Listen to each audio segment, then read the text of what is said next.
नमो ज्ञानेश्वरा करुणा करा दया तुमचा अनुग्रह लादलो पावन झालो चराचरी मी कुसरी काही चलेले बोलतो वचन अतिभाविका एका जनार्दन तुमचा दास त्याची आस पुरवावी जयांचे केली स्मरण होय सकळ विद्यांचे अधिकरण तेची वंदू श्री चरण श्री गुरूंचे ते नमस्कार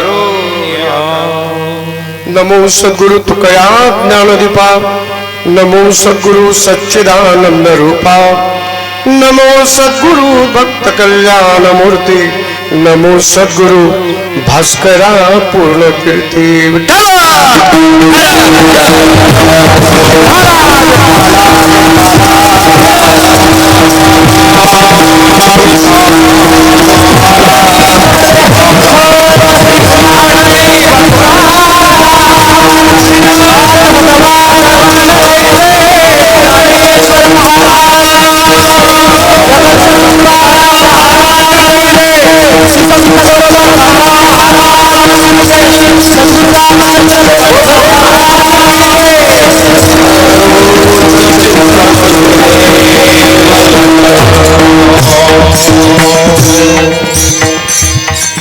हरिप्राप्तीशी उपाय हरिप्राप्तीशी उपाय धरावे संतांचे ते पाय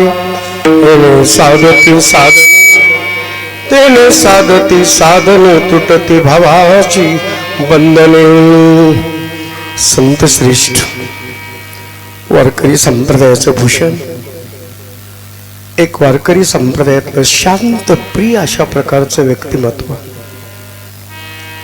ज्यांना शांती ब्रह्म म्हणून पाहिलं जातं.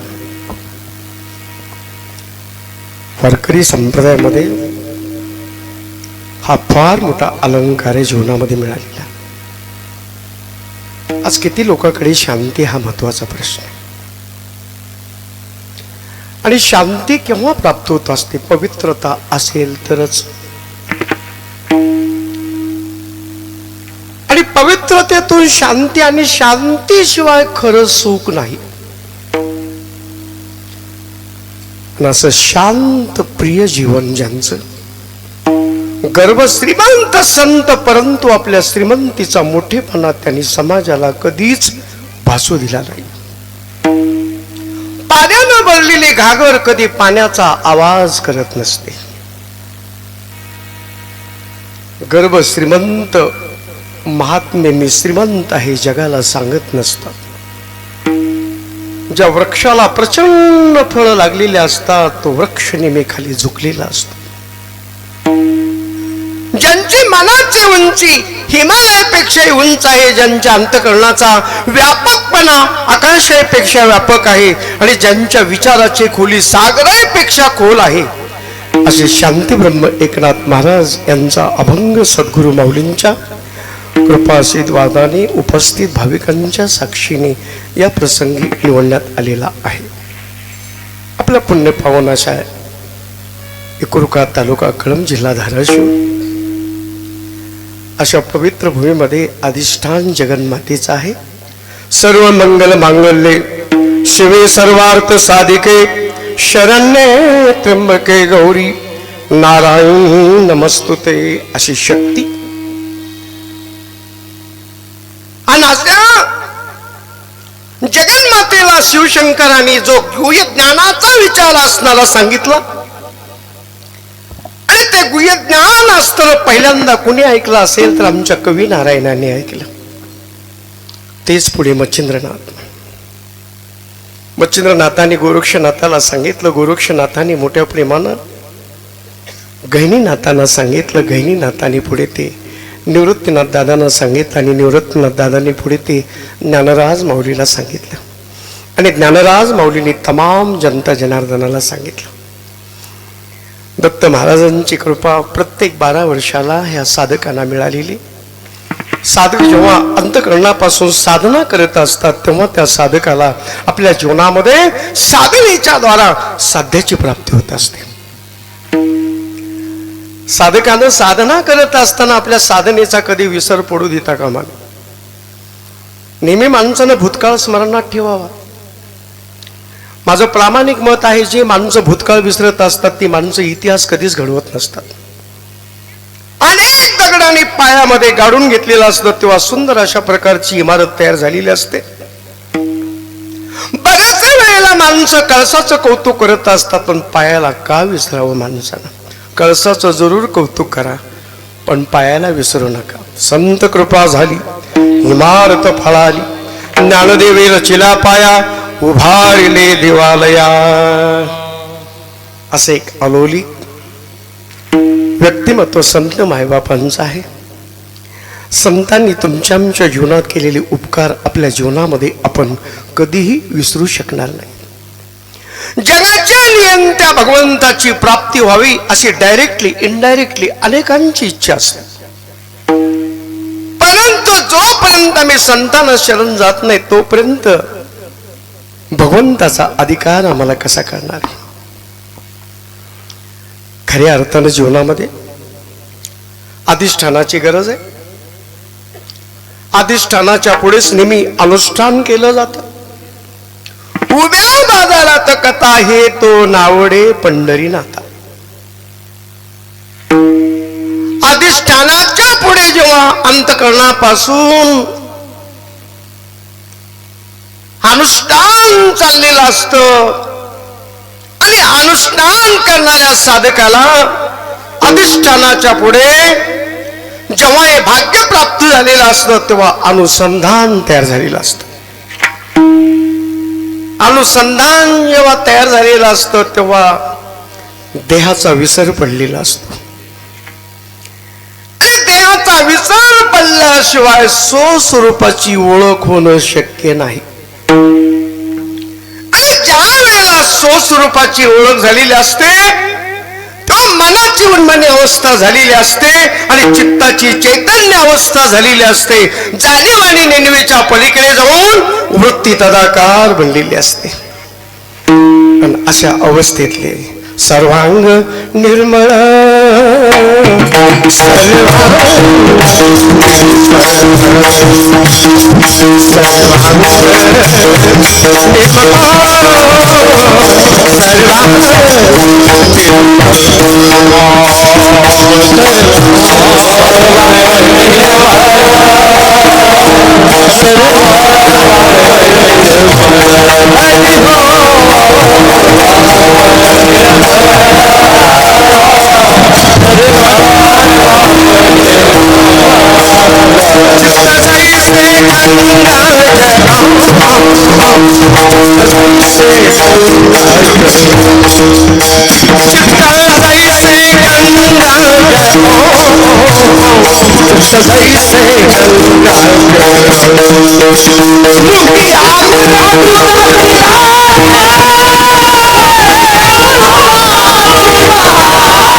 टापटीपणा राहणे मनात असावा अशी अनेकांची इच्छा असते.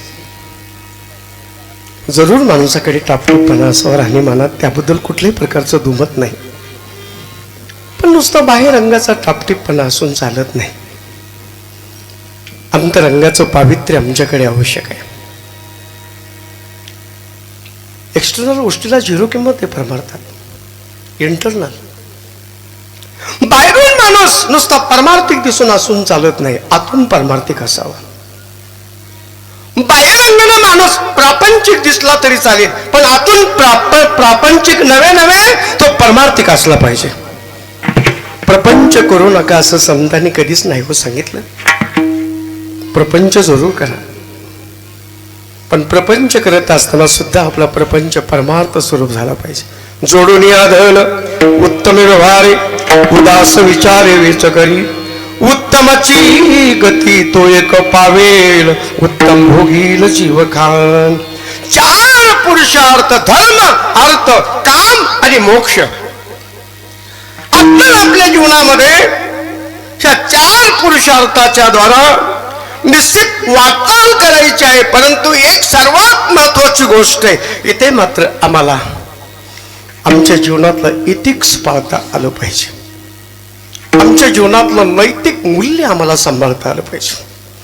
आपली पुण्य पावन नगरी एकोरका काही वर्षाचा गॅप सोडला तर कंटिन्यू अनेक वर्षे या पवित्र प्रांगणामध्ये सेवा झालेली आणि गुरुदेवांच्या आशीर्वादाने संयोजक मंडळींनी विचार केला, यावर्षी कुठल्याही परिस्थिती आपल्या शेजारचा धर्म जन्मभूमी जवळा खुर्द, काय त्यांची कर्मभूमी सध्या जरी धाराशिव असली वकिलीच्या निमित्ताने, तरी आपण त्यांना पाचारण करू. आणि संयोजक मंडळींचा जेव्हा मोठ्या प्रेमानं फोन झाला आणि मोठ्या प्रेमानं 26 तारखेची आजची नोंद असणारी त्यांनी मोठ्या प्रेमानं करून घेतली. त्यांच्या अमृतवाणीतून कथा ऐकायला मिळते असे आदरणीय हरिभक्तीपरायण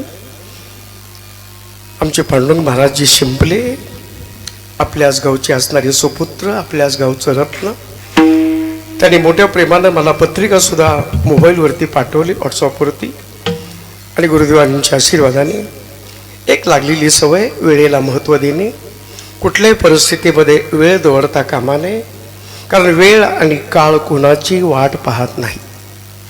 देवासारखी माणसं पडद्याआड गेली. आज मला बऱ्याचशा जागा रिक्त दिसत आहेत. त्या ठिकाणी आमच्या माता भगिनीमध्ये सुद्धा अनेक जागा मला रिक्त दिसतात. त्यांची मूर्ती माझ्या डोळ्यासमोर उभी राहते सारखी असणार. एक लक्षात ठेवत चला, ज्या अर्थी आम्ही जगात आलेलो आहोत त्या अर्थी एक ना एक दिवस आम्हाला जग सोडून जायचे. पक्षी अंगणी उतरती ते का गुंतून या राहती, तैशा असावे संसारी जोवरी राजनाची दोरी. हे त्रिकाळमध्ये सत्य आहे. उपजे ते नासे नासिले पुनरपी दिसे, हे घटिका यंत्र जैसे परिभ्रमेगा. म्हणून मिळालेलं जे साधन आहे आम्हाला देहरूपी, याचा वापर आम्हाला नेहमी चांगल्या कामासाठी करता आला पाहिजे. आपल्या सर्वांचं श्रद्धास्थान अतिशय दत्तात्रय महाराजांचे महान उपासक आदरणीय हरिभाऊ महाराज जवळेकर मोठ्या प्रेमानं उपस्थित आहेत. मोठ्या प्रेमानं माझ्याबरोबर धाराशिवून आलेले आमचे हरिभक्तीपरायण कोकाटे साहेब महाराज, आमचे असणारे हरिभक्तीपरायण राजेशजी शिंदे ऑडिटर साहेब, ओमप्रसादजी आणि मोठ्या प्रेमानं उपस्थित सर्व असणारे भाविक भक्त उपस्थित माता भगिनी, प्रवचनकार, कीर्तनकार, गायनाचार्य, मृदंगाचार्य, आपल्या सर्वांच्या उपस्थितीमध्ये यथामती अल्पबुद्धीने आपल्याला अभंगाची सोडवणूक करायची. मनबुद्धी चित्ताने अहंकार, अंतकरणाच्या 4 वृत्ती, आत्मस्वरूपाचं ब्रह्म असून त्यावर आलेला अज्ञानरूपी पडदा जोपर्यंत दूर केला जात नाही तोपर्यंत मानवी जीवनाला स्वस्वरूपाची ओळख नाही. भगवंत आमची देहबुद्धीच विसरत नाही. आम्हाला देहबुद्धी कुणाची जागी होत नाहीये, कारण त्याच्यासाठी वासना प्रबळ आहे. जन्मच तुमचा आमचा मुळामध्ये वासनेतून झालेला आहे. जन्म घेणे लागे वासनेच्या संगी, तेची झाले अंगी हरिरूप. आणि म्हणून वासना प्रबळ आहे, पण ते पवित्र असणारी वासना, तेची झाले अंगे हरिरूप.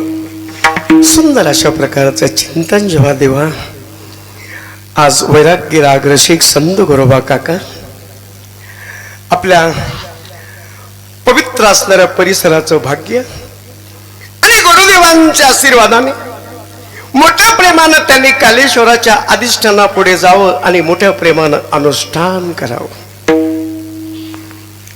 आणि साक्षात माझ्या गोरोबा काकांच्या भेटीसाठी ज्ञानराज माऊली, त्यांची सर्व भावंड, नामदेव महाराज अशी संत मंडळी सत्यपूर नगरी म्हणजे सध्याचं थेर येथे आलो. आमच्या काकासाहेबांचं अनुष्ठान कुठे चालायचं? अधिष्ठान कालेश्वराचं शिवशंकराच्या समोर. अधिष्ठानाची गरज आहे, अधिष्ठानाची ओळख अनुष्ठान करणाऱ्या साधकाशिवाय होऊ शकत नाही आपणाला. आज आपण आळंदी मधला जर इतिहास डोळ्यासमोर ठेवला गेला, आनंदी हे गाव पुण्यभूमी ठाव दैवतांचे नाव सिद्धेश्वर 84 सिद्धांचा सिद्ध भेटी मिळ हा सुख सोहळा सोळगी नाही. आणि असे असणाऱ्या पवित्र ठिकाणी माझ्या ज्ञानोबरायांचं संजीवन समाधीचं पवित्र असणारं ठिकाण, तिथे अनेक महात्म्यांनी अनुष्ठान केलं. म्हणूनच मोठ्या प्रेमानं अनुष्ठानाच्या द्वारा त्यांना अनुसंधानाच्या द्वारा या अवस्थेला पोहोचल्यानंतर खरा परमेश्वर ओळखता आलेला आहे. आपण श्री क्षेत्र सासवडला जर गेला, पूर्वी ब्रह्मयाचे स्थान येथे तप केले गहन महादेव येऊन आपण त्यासी प्रसन्न झाले. साक्षात ब्रह्मदेवानी अनेक वर्षाची तपस्या श्री क्षेत्र सासवड पुरंदरच्या परिसरामध्ये करा नदीच्या पवित्र काठावर केली. आणि त्याच असणाऱ्या ब्रह्मदेवाला महादेवानी आशीर्वाद दिला. ब्रह्मदेवा, कलियुगामध्ये सोपान देवांच्या रूपाने जेव्हा तुम्ही अवतार घेणार आहात आणि याच पवित्र ठिकाणी तुमची संजीवन समाधी राहणार आहे. महादेवासारखं दैवत मोठ्या प्रेमानं आशीर्वाद देऊन जात. आज निवृत्तीनाथ महाराजांचं चरित्र जर डोळ्यासमोर ठेवलं गेलं तर 12 ज्योतिर्लिंगापैकी एक पवित्र असणारं ज्योतिर्लिंग त्र्यंबकेश्वर भगवान ब्रह्मगिरीच्या पायथ्याजवळ असणारं आणि तिथे त्यांनी असणारी आपली संजीवन समाधी घेतली. अनुष्ठान शिवशंकराच्या साक्षीनं केलं. भगवंताच्या प्राप्तीसाठी खऱ्या अर्थानं अधिष्ठानाची गरज आहे. हरी प्राप्तीशी उपाय, हरी प्राप्तीशी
भगवंता, तू चराचरात आहेस, तू कुठे नाहीस.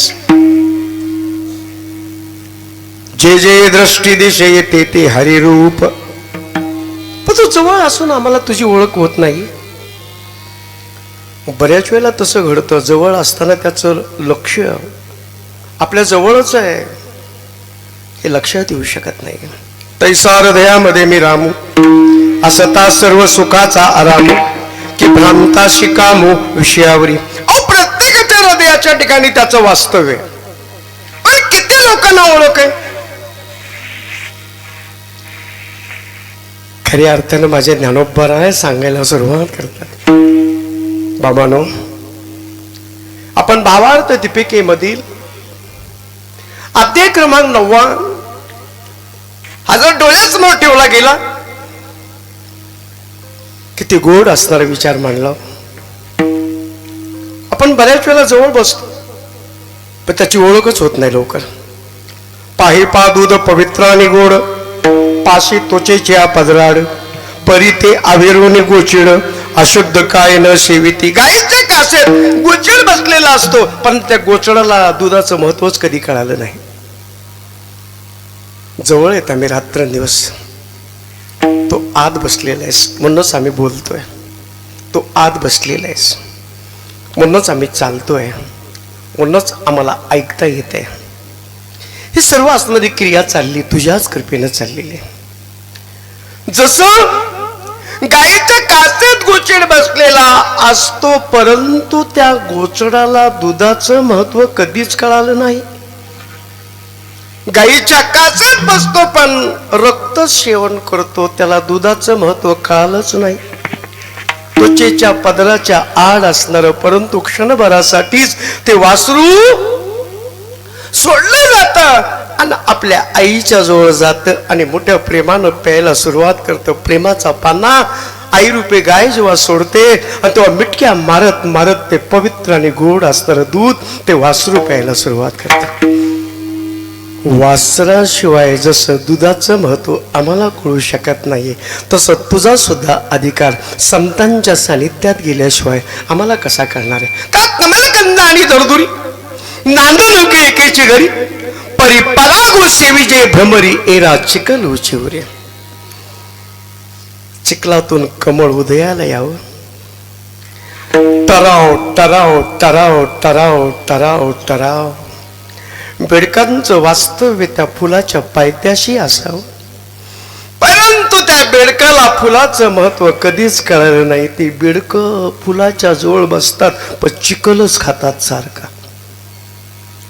पण दूरवरचा भ्रमर मोठ्या प्रेमानं येतो आणि फुलातला मकरंद सेवन करतो, फुलातला पराग सेवन करतो, फुलातला मध सेवन करतो. आम्हाला खऱ्या अर्थानं फुलामध्ये सुगंध आहे, फुलाच्या जवळ वास्तव्य. फॉर एक्झाम्पल म्हणून दृष्टांत जरी बेडकाचा दिलेला असला, परंतु आम्हाला जोपर्यंत भ्रमराचा आदर्श डोळ्यासमोर ठेवता येत नाहीये, त्या भ्रमरानंच मोठ्या प्रेमानं त्या परागातला नवे नवे आनंद घ्यावा, तसा भगवंत तुझा अधिकार असताना संत भेटीशिवाय आम्हाला कसा करणार. ना तरी निदेवाच्या परिवरी लोह्या रुतल्या ती शस्त्रवरी, परितेत बैसोनी उपवास करी का दरिद्री जैसा. अगदी दरिद्री माणसं काही काही असतात. माझं प्रामाणिक मत आहे, इथे अनेक मान्यवर बसलेले. माणूस आर्थिक दृष्ट्या गरीब असला तरी चालेल, परंतु मानसिक दृष्ट्या तो दरिद्री असता कामा नये. माणूस आर्थिक दृष्ट्या गरीब असला तरी चालेल, पण वैचारिक दारिद्र्य त्याच्याकडे कधीच असता कामा नये. युअर ग्रीन पर्सन असावा, मन करारे प्रसन्न सर्व सिद्धीचे कारण. मनाची प्रसन्नता नेहमी असली पाहिजे. तो आत बसलेला आहेस, तैसा हृदयामध्ये मी रामू, असता सर्व सुखाचा रामू, की भ्रांताशी कामू विषयावरी. आम्हाला विषयाच्याच खऱ्या अर्थानं कंट्रोल मध्ये वाचाल करत असताना कशी तुझी ओळख होणार आहे. विषय विषयाचा पडी पाडू, गोड परमार्थ लागे कडू, कडू विषय तो गोडू जीवासी जाण. आणि जोपर्यंत आम्हाला विषयाचा विसर पडत नाही, विषय विचारा पडिला विषय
श्रेष्ठ कुठलंही नाहीये. माझं लेकरू मात्र सुखी राहिलं पाहिजे. जगातल्या प्रत्येक आईची आपल्या लेकरासाठी चाललेली तळमळ असते. एवढंच काय, टोपल्यातली भाकरी संपली तरी चालेल, पण माझ्या लेकरानं तृप्तीचा ढेकर दिला पाहिजे, अशी अंतःकरणापासून त्यांची श्रद्धा तयार झालेली असते. ऐसे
आई असणारी माझ्या लेकराकडून काहीतरी मला लाभ हो अशी अपेक्षा कधीच करत नाही. फक्त माझं लेकरू सुखी राहिलं पाहिजे.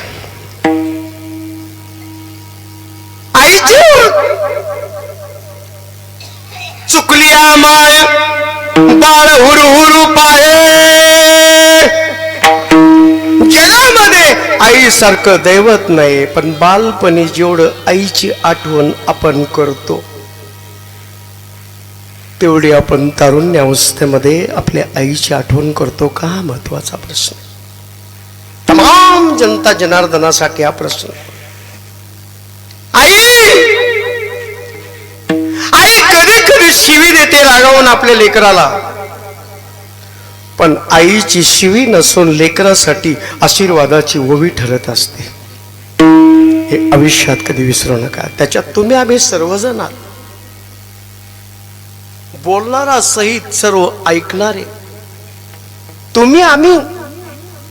याची खऱ्या अर्थानं दखल घेणं ही काळाची गरज आहे. ह्या कलियुगामध्ये वैज्ञानिक प्रगती झाली, भौतिक सुखाच्या पाठीमागे माणसं नेहमी करता वाटचाल करू लागली, पण आमच्या जीवनातलं खरं सुख असणारं आई वडिलांच्या चरणाजवळ बसल्यानंतर जे प्राप्त होतं ते जगात कुठेच नाहीये. आज किती लोकांना आपल्या आई वडिलांच्या जवळ बसण्यासाठी वेळ मिळतो हा भेडसावणारा प्रश्न आहे.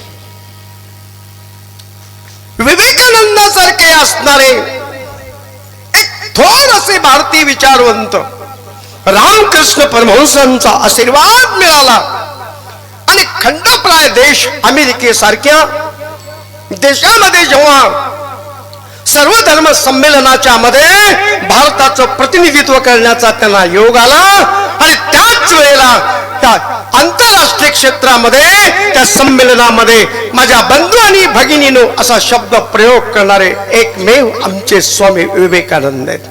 पवित्र ते कुळ, पावन तो देश, जेथे हरीचे दास जन्म घेते. भुवनेश्वरी मातेला पोतीचा छंद होता माऊली.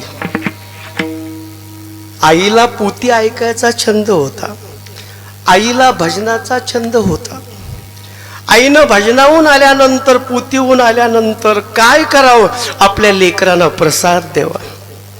आईचं नाव भुवनेश्वरी, वडिलांचं नाव विश्वनाथ बाबू.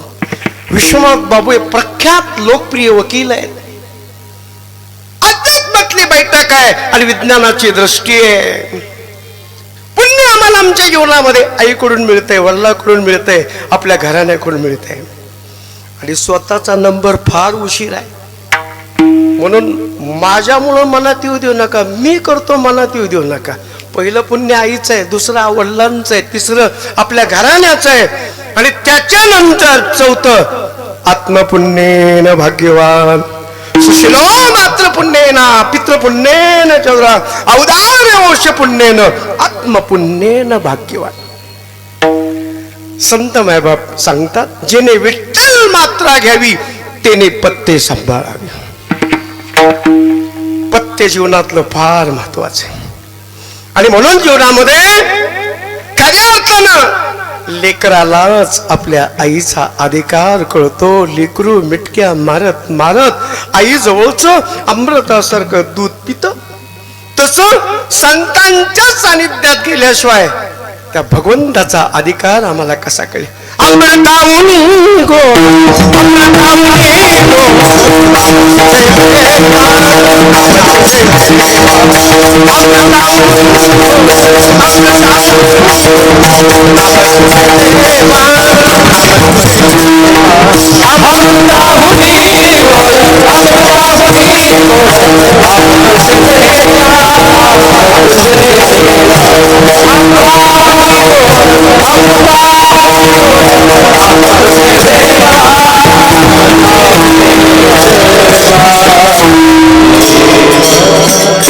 अमृतापेक्षा गोड असणार.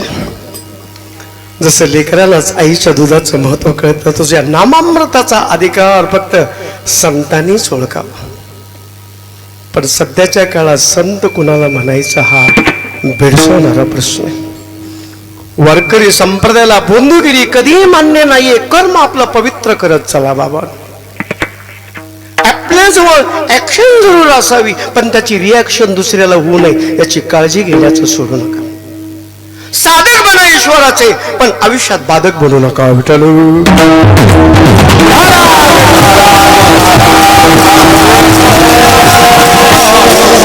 नम्रता आहे. संत हे आपल्या जीवनामध्ये नम्रतेचं भूषण म्हणून ओळखले जातात. आज किती लोकांकडे नम्रता आहे हा महत्वाचा प्रश्न आहे. बऱ्याचशा लोकांना वाटतं समोरच्या माणसानं आम्हाला रिस्पेक्ट द्यावी, पण आयुष्यात तुम्ही त्यांना कधी रिस्पेक्ट देता का? गिव्ह रिस्पेक्ट, टेक रिस्पेक्ट हा निसर्गाचा नियम आहे. Respect is the foundation of any relationship. आज खऱ्या अर्थानं हे रिलेशन आम्हाला आमच्या जीवनामध्ये टिकवायचं असेल तर वारकरी संप्रदायाकडे पाहावं लागेल. पंढरीच्या लोका नाही अभिमान, पाया पुढे जन एकमेका. इथे कोणी लहान नाही, कोणी मोठा नाही, सर्व समान आहे तिथे आलेले. उच्च नीच काही नेने भगवंत, उच्च नीच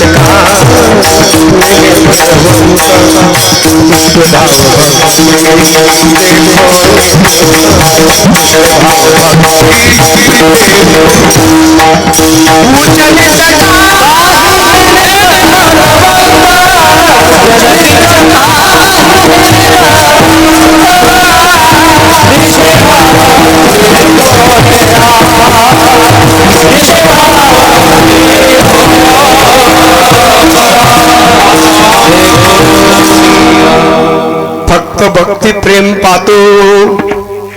आणि लाडक्या भक्ताला पाहिलं की देव सुद्धा आपलं देव पण विसरून जातो.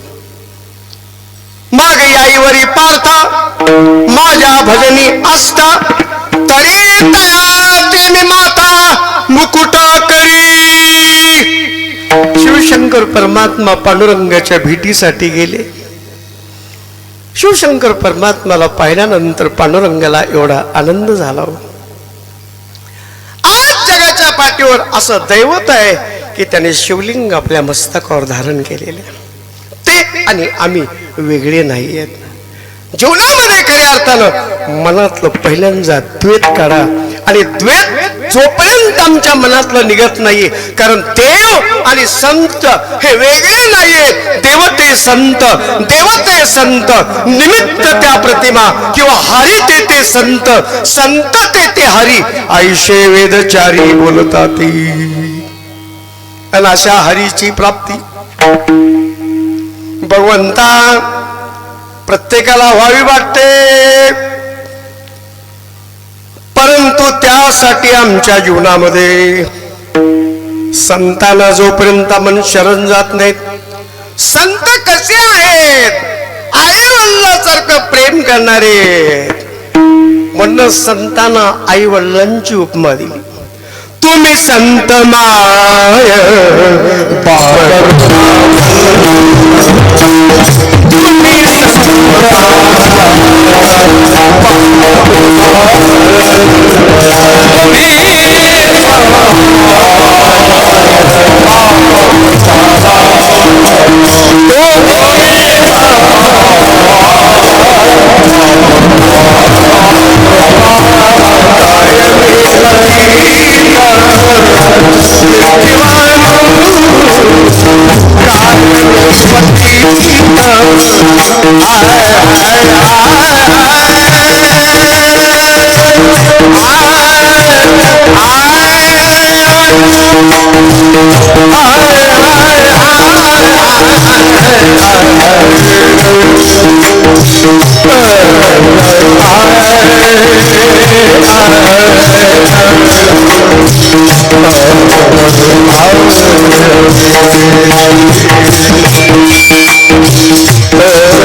आईवडिलांची उपमा दिली.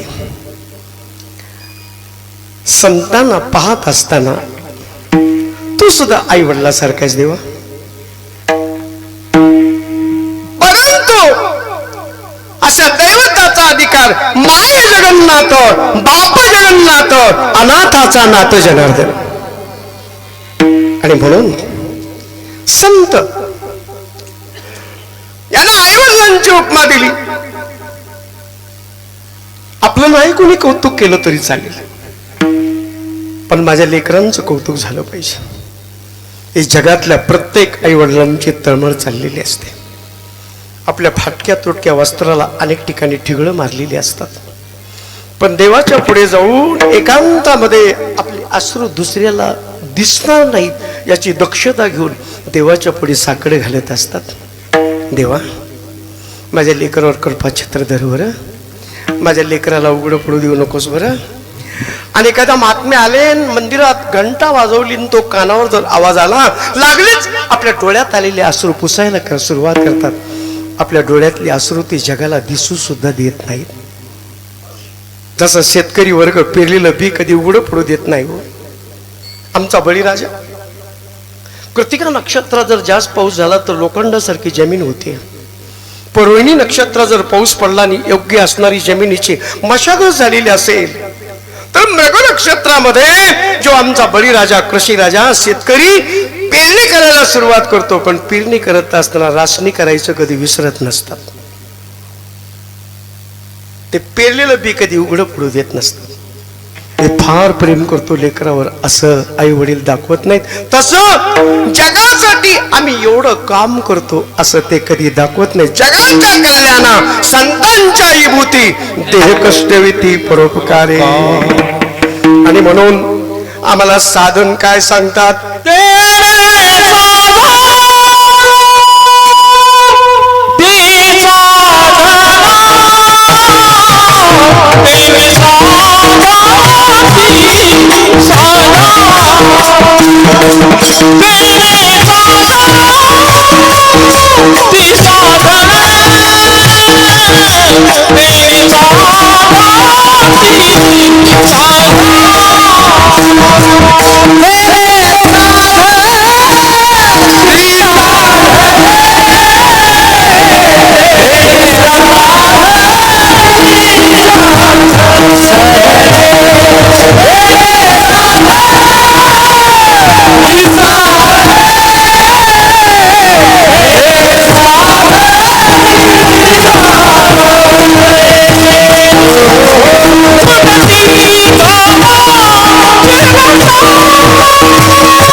अभंगाच्या दुसऱ्या चरणामध्ये रे साधती साधने तुटती भवाची बंधने. आम्हाला एकच साधन सांगतात महत्वाचं, ते सुलभ आणि सोपं. सत्ययुगामध्ये ध्यान धारणेला महत्व दिलं जात असे, त्रेतायुगामध्ये यज्ञाला महत्व दिलं जात असे, द्वापार युगामध्ये अर्चना भक्तीला महत्व दिलं जात असे, पण या कलियुगामध्ये वावरत असताना सुलभ आणि सोपं साधन नाम कीर्तन साधन पै सोपे.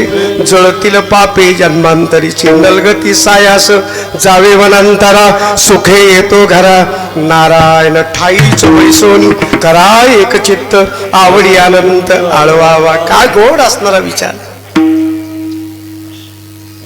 माझ्या तुकोबरायाने थोर संतांचा आदर्श डोळ्यासमोर ठेवला. ज्ञानोबरायांचं जीवन म्हणजे माझे तुकोबराय सांगतात, चंदनाचे हात पायही चंदन परिसा नाही, ही न कोणी अंग दीपा नाही पाटी पोटी अंधकार सर्वांगी साखर अवघी पडतो. तुका म्हणे तैसा सज्जनापासून पाहता अवगुण मिळेचे ना. ज्याच्या डोळ्याला कुठल्याही प्रकारची वाईट वासना नाहीये, ज्याचे कान असे पवित्र आहेत, कान रूपी झोळीमध्ये अमृतासारखे शब्द साठवत असताना त्याचं मनन केलं जात आहे, त्याचं चिंतन केलं जात आहे, त्याचा निजध्यास केला जातोय. पंच ज्ञानेंद्रियांचं पावित्र्य जीवनामध्ये सांभाळून जीवनामध्ये वाटचाल करत असताना थोर संतांचा आदर्श डोळ्यासमोर ठेवलेला आहे. शांतीब्रह्म एकनाथ महाराज यांचे पंजोबा संत श्रेष्ठ भानुदास महाराज घराण्याची ही संप्रदायाची असणारी आवड. संत श्रेष्ठ भानुदास महाराजांचे चिरंजीव चक्रपाणी यांचे चिरंजीव सूर्यनारायण आणि सूर्यनारायण यांचे चिरंजीव शांतीब्रह्म एकनाथ महाराज. पूर्व पुण्य असते आकाश लक्षात ठेवत चला. आज गोड आवाज मृदंगातून बाहेर पडतोय, पण आजोबांची कृपा आहे. विठ्ठल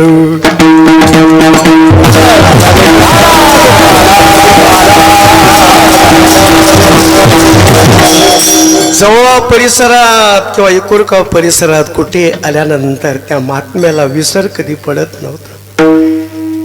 डोळ्यातून आनंदाचे अश्रू गाळत गाळत मोठ्या प्रेमानं परमार्थातला आनंद घेतला. हे खऱ्या अर्थानं प्रत्येक माणसाजवळ देवानं चांगला गुण दिलेला आहे, फक्त त्या चांगल्या गुणाची आम्हाला पारख करता आली पाहिजे.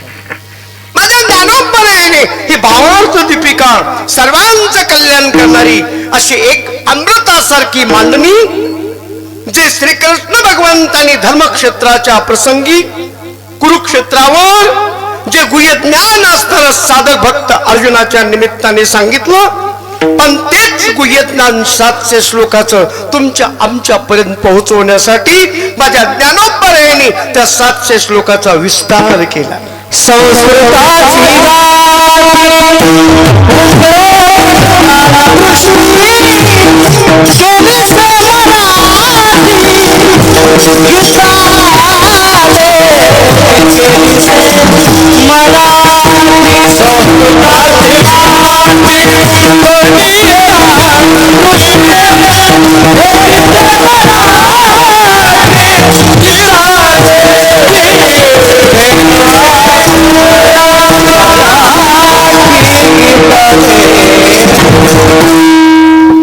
हे संस्कृतचं भांडवल असणार, हे सर्व भांडार असणार तुमच्या आमच्यापर्यंत पोहोचवण्यासाठी सुटसुटीत भाषेमध्ये सांगण्याचा प्रयत्न केला. जे भावार्थ दीपिकेला ज्ञानेश्वरी या नावानं ओळखलं जाऊ लागलं,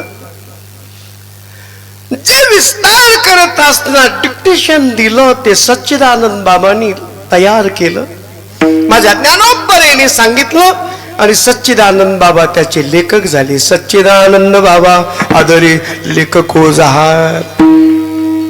पण माऊली माझ्या ज्ञानोबरायाने ज्ञानेश्वरी ग्रंथ लिहिल्यानंतर भावार्थ दीपिका ज्ञानेश्वरी म्हणजेच भावार्थ दीपिका, भावार्थ दीपिका म्हणजेच ज्ञानेश्वरी, आणि असा ग्रंथ त्यांच्या जवळच होता. आज ज्ञानेश्वरीचा प्रचार आणि प्रसार होतो. याच्या पाठीमागे खरी उपकार जर कुणाचे असतील तर शांती ब्रह्म एकनाथ महाराजांचे. आज पारायण गावगाव चालतात, ज्ञानेश्वरीचं चिंतन चालतं. नामामने ग्रंथ श्रेष्ठ ज्ञानदेवी एकतरी ओवी अनुभवावी माझ्या ज्ञानोपरायांचे समकालीन. नामदेव महाराज भक्तीचे महामेरू. काय ज्ञानेश्वरीचा अधिकार आहे ज्ञानोपरायाबरोबर, ज्यांनी तीर्थयात्रेच्या निमित्ताने संवास घडल्यानंतर तो आनंद असताना सांगितला, तो ग्रंथ माझ्या ज्ञानोबरायांच्या जवळच आहे. मग ज्ञानोबरायांनी स्वप्नात दृष्टांत दिला शांती ब्रह्म एकनाथ महाराजांना. तो तब्बल 250 वर्षानंतर ज्ञानोबरायांच्या संजीवन समाधीनंतर तब्बल 250 वर्षानंतर नात्रयाना दृष्टांत दिला. अजान वृक्षाची मुळी इथपर्यंत आलेली. तुम्हाला यावं लागणार आहे ते बाजूला काढण्यासाठी. ब्रह्ममुहूर्तावर पडलेलं स्वप्न माझ्या नात्रयानी सकाळच्या परीने मंगलमय गोदावरी मध्ये स्नान केलं. गंगा यमुना सरस्वती गोदावरी सिंधू नर्मदा कावेरी सप्त तीर्थांचं स्मरण करत करत, आणि ज्या वेळेला दर कोस दर मुक्काम करत करत वाटचाल चालू केली. पण वाटचाल चालू केल्यानंतर मात्र आळंदीला आल्यानंतर समाधीचं ठिकाण सापडत नाही. काही गोष्टी अनुमानानं ओळखायच्या असतात. त्यासाठी माझ्या शांती ब्रह्म एकनाथ महाराजांनी अजान वृक्ष, त्याची मुळे माझ्या ज्ञानोबरायांच्या गळ्यापर्यंत आलेली. पण जवळच एक पिंपळ दिसतोय, अश्वत्थ दिसतोय. तिथे अनुष्ठान केलं, आणि अनुष्ठान केल्यानंतर त्यांना नंदी समोर दिसतोय. ज्या अर्थी नंदी आहे त्या अर्थी महादेवाचं अधिष्ठान इथे असलंच पाहिजे. आणि त्याच वेळेला दिव्य साक्षात्कार आत्मप्रचितीचा मिळाला. आत्मप्रचिती, शास्त्र प्रचिती आणि गुरु प्रचितीची नितांत गरज आहे. शांती ब्रह्म एकनाथ महाराजांना दत्तात्रय महाराजांचे महान उपासक सद्गुरु जनार्दन स्वामी महाराजांचा आशीर्वाद मिळालेला आहे. दत्त दत्त म्हणता नित्य नामे कळे गुणातीता, दत्त नामाचा सोहळा ठाक पडे कळी काळा. दत्त दत्त वाणी दत्त रूपी होय प्राणी, दत्त नामाचा छंद नामे प्रगटे परमानंद. एका जनार्दनी दत्त अवघा स्वानंद भरित. मोठ्या प्रेमानं अनुष्ठान मानलेले, आणि अनुष्ठान मानल्यानंतर त्यांना साक्षात्कार आत्मप्रचितीचा मिळाला. आणि त्याच वेळेला नंदी जवळचे पादुका आहेत तिथूनच आत जाण्यासाठी भुयार आहे, आणि त्याप्रमाणे ते आत गेले. लख्ख प्रकाश पडलेले, डोळे दिपून गेलेले आहेत. जशी आकाशाच्या ठिकाणी वीज कडाडावी ती अवस्था तयार झाली. आणि ज्या वेळेला ज्ञानेश्वरी ग्रंथ समोर दिसतो, माझ्या ज्ञानोबरायांनी मोठ्या प्रेमानं येण्यासाठी काहीतरी कारण सांगावं लागणार आहे ना आपल्याला. कुठल्याही क्षेत्रात काम करत असताना कॉज ऑफ ऍक्शनची गरज आहे. कारणाशिवाय कार्य घडू शकत नाही. एखादं कार्य ज्या अर्थी घडत असतं त्या कार्याच्या पाठीमागे एखादं कारण घडलेलं असतं. निश्चित तुम्हाला बोलवण्यासाठी हे कारण जरी सांगितलेलं असलं तरी हा ज्ञानेश्वरी ग्रंथ याचा प्रचार आणि प्रसार करण्याचं काम तुम्ही करायचे. माझ्या शांती ब्रह्म एकनाथ महाराजांचं सात्विक अंतकरण मोठ्या प्रेमानं तो ग्रंथ समाजामध्ये प्रचार आणि प्रसार करण्यासाठी आणत असताना माझ्या ज्ञानोबरायांनी काही ओळ्यामध्ये अमेंडमेंट करण्यासाठी सांगितली, दुरुस्ती करण्यासाठी सांगितली. तब्बल 350 ओळ्यामध्ये दुरुस्ती केली ज्ञानोबरायांच्या सूचनेप्रमाणे. आणि तरी देखील ते सांगतात, नमो ज्ञानेश्वरा निष्कलंका जयाची गीतेची वाचिता टीका ज्ञान होई लोका अति भाविका. ग्रंथार्थ्या मोठेपणा आपल्याकडे घेतला नाही. खरी शहाणी माणसं मोठेपणा आपल्याकडे कधी घेत नसतात. शहाणी माणसं बोलताना सुद्धा जपून शब्द वापरत असतात. काय बोलावं यापेक्षा काय बोलू नये हे त्यांना खरं लक्षात आलेलं असतं. तुम्ही किती बोललात यापेक्षा किती महत्वाचं बोललात हे सर्वात महत्वाचं असतं. जसं आध्यात्मिक क्षेत्रामध्ये बोलायचं असेल देवाचंच बोलावं, बोलायचंच असेल संतांचंच बोलावं, बोलायचंच असेल वास्तववादातलं बोलावं. पण पाल्ला लावून बाष्कळ कुठल्याही प्रकारचे विनोद कधी करता कामा नये. या नारदाच्या पवित्र असणाऱ्या गादीचं, ही नारदांची गादी, याचं पावित्र्य आम्हाला सांभाळता आलं पाहिजे. आणि गुरुदेवांच्या आशीर्वादानं त्या ज्ञानेश्वरीला समाजामध्ये प्रचार आणि प्रसार करण्यासाठी माझ्या शांतीब्रह्म एकनाथ महाराजांचे उपकार आहेत. ज्ञानोबराय म्हणजे कोण आहेत? लोपले ज्ञान जगी हितने नाती कोण, अवतार पांडुरंग नाव ठेवी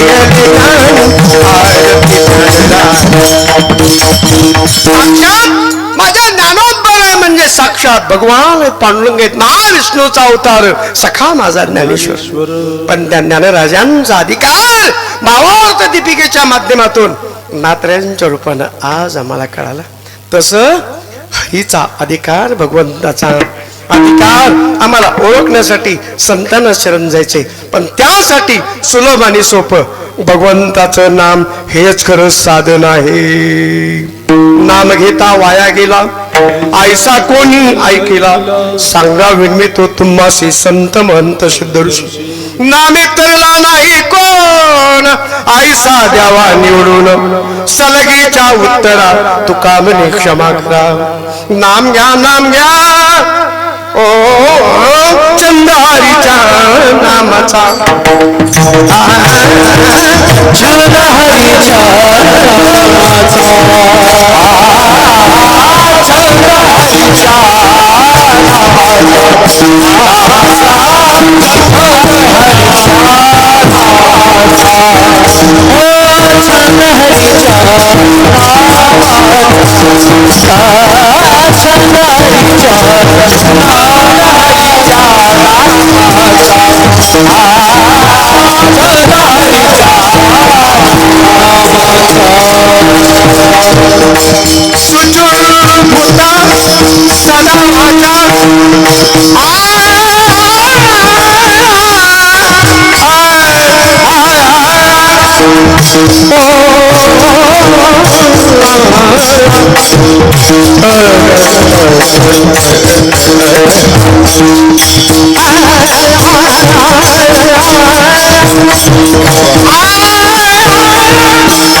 सदा